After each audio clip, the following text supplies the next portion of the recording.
మంచి సింగర్ అండి. క్లాప్స్ ఇవ్వండి సార్. మీరు ఏదైనా అడిగింది కానీ పాట పాడమని మాత్రం అడుగుతారు.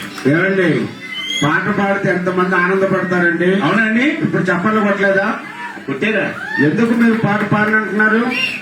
పాట పాడినప్పుడల్లా నన్ను సావగొడుతున్నారండి. ఏమండి, ఎక్కడైనా పాట పాడితే సన్మానం చేస్తారు, చదివింపులు ఇస్తారు, సాంబార్తో సన్మానం చేస్తారు, మెమోటోలు ఇస్తారు. ఇక్కడలాగా పాట పాడితే కొట్టడం పెట్టండి బాబు. మీకంటే తెలుసు. అంటే పాడకుండా పాటలు ఎవరు పాడారా? పాడకూడదు కాదండి, మంచి మంచి పాటలు పాడుతుంటే అమ్మ బాబాయ్ చిత్త కొట్టేస్తున్నారండి. అసలు ఏం పాట?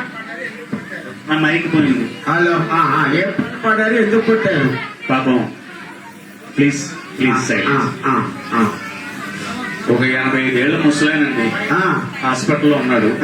చూద్దామని సరదాగా వెళ్ళాను. వాళ్ళ చుట్టాలందరూ అన్నయ్య గారు మీ పాట అంటే మా తాతగారికి చాలా ఇష్టం, ఒక్క పాట పాడండి, సావు బతుకులు ఉన్నాయి, ఆయన లేచి కూర్చుంటారేమో అమ్మా అన్నారు.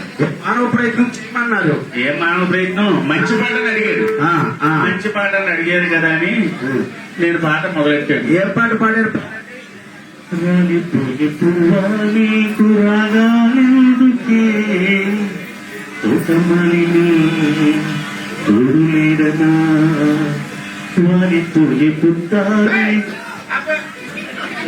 అతనే రాలిపోయే పువ్వ, వాలిపోయిన పొద్దారు పడతావా?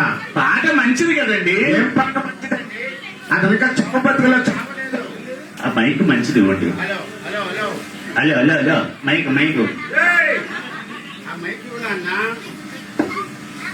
కట్టయిపోతుంది. అలాంటి పాట పాడేవా? వస్తున్నావు నాన్న. సరే చెప్పు. ఇంకా కంపౌండర్ దగ్గర నుంచి, నర్సు దగ్గర నుంచి, డాక్టర్ దగ్గర నుంచి మరి పట్రా పేషెంట్ చుట్టాలందరూ ఆయన చేశారండి. గట్టిగా కొట్టారా?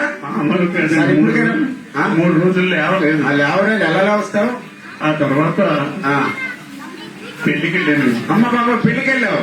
మాకు తెలుసున్న వాళ్ళు పెళ్లి. సరే పెళ్లి కదా అని ఓ పక్కకి వెళ్ళిపోయి కూర్చున్నాను. శేషి గారు అన్నారు. ఎందుకు అన్నాను. ఓ మంచి పాట పాడండి. చూసారండి, అది ఆర్కెస్ట్రా సింగర్ కాబట్టి పెళ్లిలో ఓ మంచి పాట పాడమన్నారు. అక్కడ పాట పాడితే ఏం చేశారు? పాడాను. మంచి పాట అన్నారు కదా అని పాడాను. ఏం పాట?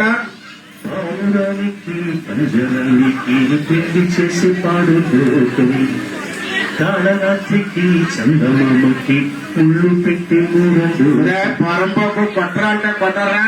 ఆ పెళ్లి కొడుకు ఎలా ఉంటాయి నీకెందుకు? పెళ్లి కూతురు ఎలా ఉంటాయి? పావురానికి పంజరానికి ఎలాంటి పాటలు పాడతావా? చిచ్చి వాళ్ళు చూసి పాడలేదు. మంచి పాట. మంచి పాటే, కానీ ఎదురుగుండా కూర్చున్న పెళ్లి కొడుకు పెళ్లి కూతురు ఫీల్ అవుతారు కదా. తప్పు. ఫీల్ అయ్యారు ఏంటో తెలియదు కానీ బాగా ఫీల్ అయ్యారా? మొత్తం పెళ్లి వారు అందరూ కూడా కొట్టేశారు. ఆకులతో కూడా కొట్టుంటారు. బయటికి వెళ్ళేదాకా కొట్టారు. ఇలాంటి కుర్చీలతో కూడా ఎత్తారు కానీ దొరకలేదు. పారిపోయాను. ఆ తర్వాత అక్కడి నుంచి మాకు తెలుసున్న ఫ్రెండ్ ఒక ఆయన చచ్చిపోయాడు. అయ్యో, చచ్చిపోతే చూద్దామని వెళ్ళాను.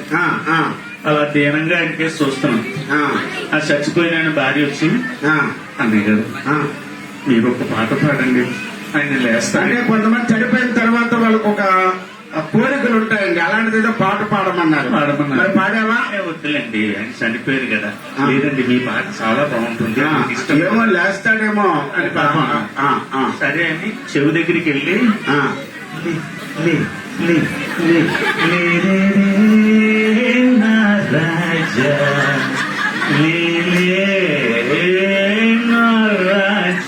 లేచాడా?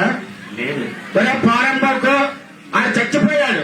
చచ్చిపోయిన దగ్గరికి లే అంటే లేస్తాడా? మరి ఆ లావు లేపమంది కదా పాటతోటి. దస్కొత్తి దొరికాడు బిస్కొత్తులు మూడంటే ఇదేనండి.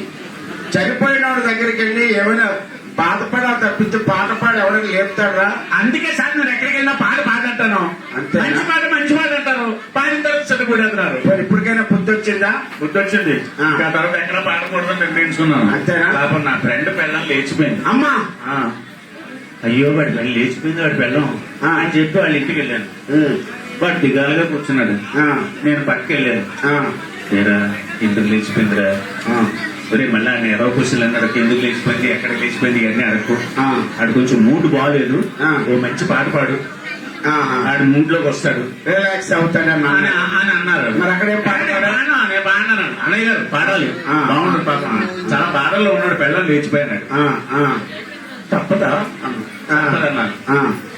సరే అన్నా పక్కకి వెళ్ళి ఎగిరిపోతే ఎంత బాగుంటుంది, ఎగిరిపోతే ఎంత బాగుంటుంది, ఎగిరిపోతే ఎగిరిపోతే అది ఎగిరిపోయింది కనుక దోమ తీరిపోయింది. అందుకే అందరూ ఎగిరెగిరి కొట్టారు నన్ను. ఒరేయ్, ఇన్ని పాటలు పాడే ఒక్కసారి క్లాప్స్ కొట్టండి ఇద్దరికి. అంటే ఇది సందర్భోచితమైన పాటలు పాడలేదు, అది నాకే తెలుసు. నీకు తెలుసుకోవాలి. ఇన్ని పాటలు పాడావు కాబట్టి నీ మీద నేను ఒక పాట అలా పాడతాను. లేదండి, ఆ, వీళ్ళందరూ తిడుతున్నారు కదా అని ఆ, ఎవరి దగ్గర పాడకూడదు, ఆ. అని ఇంటికి వెళ్ళిపోయి నా పిల్లల దగ్గర పాడదామని నేను. అదండి, ఎక్కడికైనా ఇంటికి వెళ్ళాలి. అక్కడే పాట పాడావు. ఏమండి ఆ, ఇంటికి వెళ్ళగానే తెల్లచీర కట్టుకుని పూలు పెట్టుకుని ఆ, ఆ, చక్కగా రెడీ అయింది. ఆ, ఏమండి? ఆ. నా అందరూ చూసి ఒక పాట పాడారు. అబ్బా, చాలా ఆప్యాయంగా అడిగిందని. ఊర్లో పాడుతావు, ఇంట్లో పాడు మహానుభావు అని. అనగానే ఆ, నీ పాదం మీద పుట్టుమచ్చనే చిన్నమ్మా, తోడబుట్టిన రుణం తీర్చుకుంటాను చంద్రమ్మ. ఏ అదే ఒరేయ్, ఎవడైనా పెళ్ళాన్ని పట్టుకొని చెల్లమ్మ అంటాడండి ఎక్కడైనా ప్రపంచంలో. మంచిది కదా. వారిని ఇంకమ్మ పాట మంచిది కాదు, ఆ. చెల్లమ్మ అనకూడదు. ఆ. ప్రియా ప్రియతమా అలాంటి పాటలు పాడాలి. చిచ్చి. నిన్ను చూసిన తర్వాత ఒకే ఒక పాట గుర్తొస్తుంది, చూసుకో. ఏంటి? పాడినా పాడు. నీ పాపం పండెను నేడు, వరణ్యం. నీ భరతం పడతా చూడు, ఆహా. నీ పాలిట యముని నేను, ఓహో. నీ భరతం పడతా చూడు. వద్దు.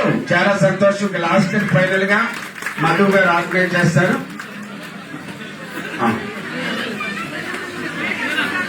సో మరి ఇంకా చాలా మందికి ప్రైజ్ డిస్ట్రిబ్యూషన్స్ మిగిలి ఉన్నాయి కాబట్టి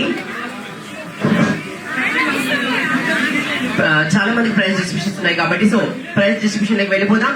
ఇంకా ప్రైజెస్ తీసుకునే వాళ్ళు ఒక్కసారి చేతులు పైకెత్తరా? మీరు ఇంకా ప్రైజెస్ తీసుకోలేదా? సో ప్రైజెస్ తీసుకోలేదు కాబట్టి తీసుకున్న వాళ్ళందరూ కూడా వాళ్ళ కోసం ముందుగా గట్టిగా చప్పట్లు కొట్టారు అందరూ కూడా. Thank you so much. So remaining people ఎవరైతే ఇంకా ప్రైజెస్ తీసుకోలేదో వాళ్ళందరూ కూడా ప్రైజ్ డిస్ట్రిబ్యూషన్ స్టార్ట్ చేసేస్తున్నాం. సో అందరూ కూడా రెడీగా ఉండి నేమ్స్ ఎవరైతే పిలుస్తున్నారో వాళ్ళందరినీ కూడా క్రమ పద్ధతిలో ఒక తర్వాత ఒక స్టేజ్ మీదకి వచ్చి ప్రైజెస్ రిసీవ్ చేసుకోవాల్సిన మనస్ఫూర్తిగా రిక్వెస్ట్ చేస్తూ వి అనౌన్స్ ద నేమ్స్.